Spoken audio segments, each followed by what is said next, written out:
அனைவருக்கும் வணக்கம்.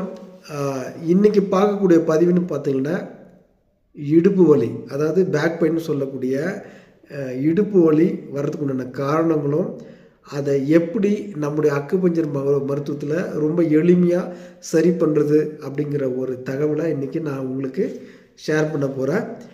நிச்சயமாக உங்களுக்கு பயனுள்ளதாக இருக்கும். உதாரணத்துக்கு பார்த்திங்கன்னா பேக் பெயின், நம்ம சொல்லக்கூடிய பேக் பெயின் வந்து பார்த்திங்கன்னா எத்தனை வெரைட்டியில் இருக்குது. உதாரணத்துக்கு பார்த்திங்கன்னா லோவர் பேக் பெயின், அதாவது அடி இடுப்பு பகுதியில் மட்டும் இருக்கக்கூடிய வலிக்கு லோவர் பேக் பெயின். ஒரு சிலருக்கு சுருக்கு பிடிப்பு இருக்கும், ஒரு சிலருக்கு தசை பிடிப்பு இருக்கும், ஒரு சிலருக்கு டிஸ்க் பல்ஜி ஆகிருக்குன்னு சொல்லுவாங்க. உதாரணத்துக்கு பார்த்திங்கன்னா L3, L4, L5. ஸோ அந்த டிஸ்க் வந்து ஒரு சைடு வந்து கம்ப்ரெஸிங் ஆகிடுச்சு, ஸோ டிஸ்க் நவுந்திருக்கு, டிஸ்க்கு விலகி இருக்குது. ஸோ இந்த கம்ப்ளைண்ட்னால பேக் பெயின் வந்துடுது. ஸோ இந்த கம்ப்ளைண்ட்டுக்கு பார்த்திங்கன்னா பெரும்பாலும் வந்து சர்ஜரி தான் மெயினாக வந்து ரெஃபர் பண்ணுறாங்க. ஸோ நிறைய பேர் சர்ஜரி பண்ணி அது ஒரு சிலருக்கு சரியாகாமல் ஃபெயிலியர் ஆகிறதும் உண்டு. ஸோ நம்ம அக்குபஞ்சர் மருத்துவத்தில் ரொம்ப எளிமையாக வித்தவுட் சைடு எஃபெக்டில் ரொம்ப ஈஸியாக சரி பண்ணிக்கக்கூடிய வாய்ப்புகள் இருக்குது. வீடியோவை தொடர்ந்து பாருங்கள், கண்டிப்பாக உங்களுக்கு பயனுள்ளதாக இருக்கும்.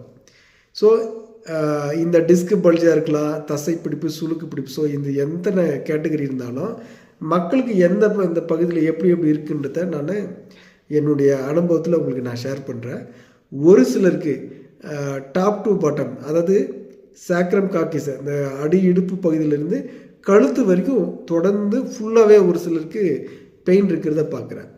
அது ஒரு கேட்டகரி, அது ஒரு டைப். ரெண்டாவது லோவர் பேக் பெயின். ஸோ அந்த சாக்ரம் பகுதியில் மட்டும் ஒரு சிலருக்கு பேக் பெயின் இருக்கும். ஸோ அது ஒரு டைப்.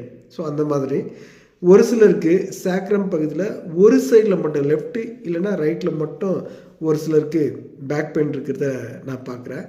ஸோ இந்த மாதிரி ஒரு மெத்தடில் இருக்குது. ஒரு சிலருக்கு பார்த்திங்கன்னா பேக் பெயின் இருக்கும், ஒரு சைடு கால் நரம்பு, அதாவது சயாட்டிக்கான்னு சொல்லுவோம். ஸோ அந்த மாதிரி ஒரு சைடு ஃபுல்லாக, லெக்கு ஃபுல்லாக டைட்டாக இழுக்கிற மாதிரி இருக்கும், அதே மாதிரி வலி இருக்கும். ஒரு சிலருக்கு பார்த்திங்கன்னா இடுப்பில் ஸ்ட்ரென்த்தே இருக்காது, வலி இருக்கும். ஸோ இந்த மாதிரி ஒரு 6-7 மெத்தடில் இருக்குது. இந்த 6-7 மெத்தட், எத்தனை மெத்தட் இருந்தாலும் எல்லாத்துக்குண்டான சொல்யூஷன் நம்ம அக்குபஞ்சர் மருத்துவத்தில் இருக்குது.